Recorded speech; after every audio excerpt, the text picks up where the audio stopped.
The sound reached me before anything else. A laugh. But not hers. Not the one I knew. This was lighter, flirtier, a sound I hadn't heard from her in years. And it was coming from our living room. I stood in the hallway, still holding the grocery bag, pulse hammering so loud I could feel it in my teeth. I told myself it was nothing. Maybe she was on the phone, maybe a neighbor dropped by, maybe. But then I saw it. Two shadows. Two figures. Her silhouette leaning too close to someone else's. And that was the moment something in my chest twisted. Not broke, not yet, but twisted hard enough to warn me I was about to see something I couldn't unsee. She didn't notice me right away. The man did. He straightened up so fast you'd think he got caught stealing. She turned around slowly, lazily, annoyed. As if I'd interrupted her evening in my house. "Why are you home so early?" she asked, like I had violated her privacy. I looked at her. At the wine glass. At the man beside her. At her hair, done the way she only did when she wanted to impress someone. Definitely not me. Not anymore. "Who is he?" I asked calmly. And that's when her talent kicked in. Her gift. She could lie smoother than anyone I'd ever met. "It's just a coworker. He dropped by for a minute. We're working on a project." "You're overreacting." "God, you sound ridiculous." She threw excuses like broken vending machine coins. Fast, empty, useless. Her coworker stood sweating silently like he hoped to disappear. And that's when I finally saw it. She wasn't afraid I caught her. She was afraid I wouldn't believe her lies. Because her face, the raised brow, the tight lips, screamed one thing. "You'll swallow this like you always do." But something inside me had already cracked.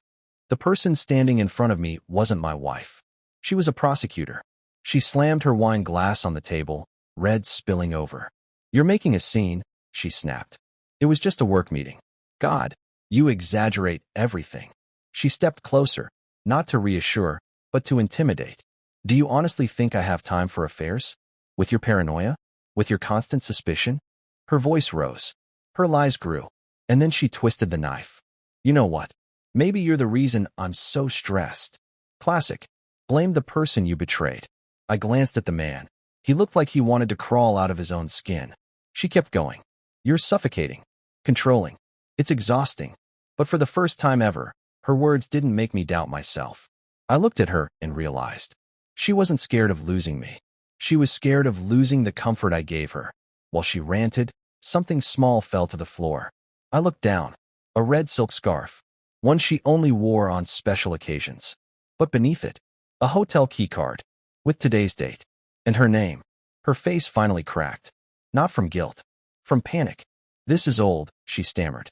I forgot to throw it away." Her coworker coughed loudly, uselessly. She dove for the key, but I grabbed it first. And in that moment, everything clicked into place. Clear, cold, undeniable. Not suspicion. Not doubt. Truth. And suddenly 15 years together felt like someone else's memories. For the first time ever, I didn't believe her. Not because she was lying badly, but because I stopped wanting her lies to be true. While she ranted, something small fell to the floor. I looked down. A red silk scarf. One she only wore on special occasions. But beneath it, a hotel keycard. With today's date. And her name. Her face finally cracked. Not from guilt. From panic. "This is old," she stammered. I forgot to throw it away." Her coworker coughed loudly, uselessly. She dove for the key, but I grabbed it first. And in that moment, everything clicked into place. Clear, cold, undeniable. Not suspicion. Not doubt. Truth. And suddenly 15 years together felt like someone else's memories. For the first time ever, I didn't believe her. Not because she was lying badly, but because I stopped wanting her lies to be true. She threw her hands up. "Fine. You want the truth? I'll tell you." But she didn't tell me the truth. Not even close. "This is for work. We rented a room for a project. It's quiet there." "Sure. So quiet that you needed wine and dim lights." She then tried a new tactic. "You're always walking around, interrupting me. I can't focus here." And when that failed, she pointed at the man. He was there too. "Ask him." He opened his mouth, shut it, and looked ready to faint. Then she went for the lowest blow. "If you paid more attention to me, I wouldn't have to find a place where someone respects me." There it was. Blame. Manipulation. Desperation. But for the first time, her words hit nothing inside me. Because I finally understood. She wasn't afraid of losing me. She was afraid of losing convenience. When she realized I was done believing her, her face hardened. Fine, she said. If you want the real truth, you push me to this. I didn't expect that. You became boring. Predictable. You're not the man I married. You're gray. Gray. That one stung. And she lifted her chin, almost proudly. I needed to feel alive again. Then she did the one thing that ended us completely. She walked to her coworker, put a hand on his shoulder, and said, "With him, I feel like a woman again." Silence. Heavy, slicing silence. That was it. The line crossed. The truth exposed. There was no going back. I didn't yell. I didn't break things. I didn't demand more explanations. I just walked out. No door slamming. No dramatic exit. Just leaving. Outside, the air smelled like November, dry, cold, sharp. I looked back at the house and felt nothing. It no longer felt like ours. Or mine. I walked. No destination. Just steps and silence. My chest ached, not metaphorically. Physically. Like someone was squeezing my heart. But strangely, there was no rage. No jealousy.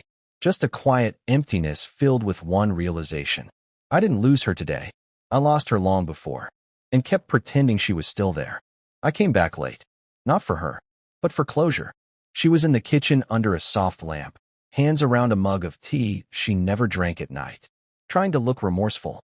"You came back," she whispered. Fake tremor in her voice. I sat across from her. "Tell me the truth," I said.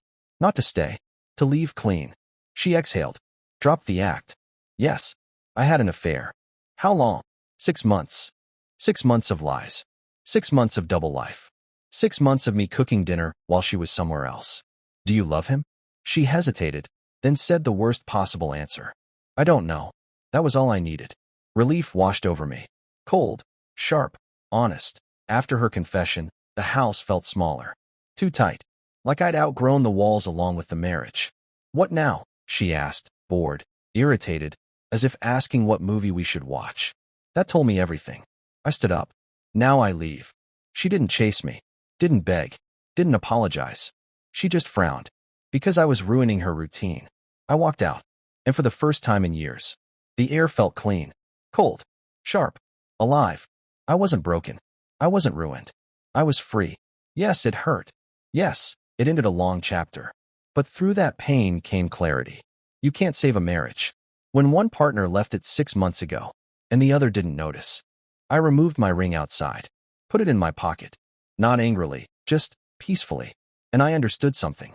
You can't hold on to love with habits. You can't bring back respect with begging. And you can't resurrect a dead marriage by pretending it's alive. Life after betrayal exists. And it doesn't begin with revenge. It begins with one step out the door. And the thought, I choose myself.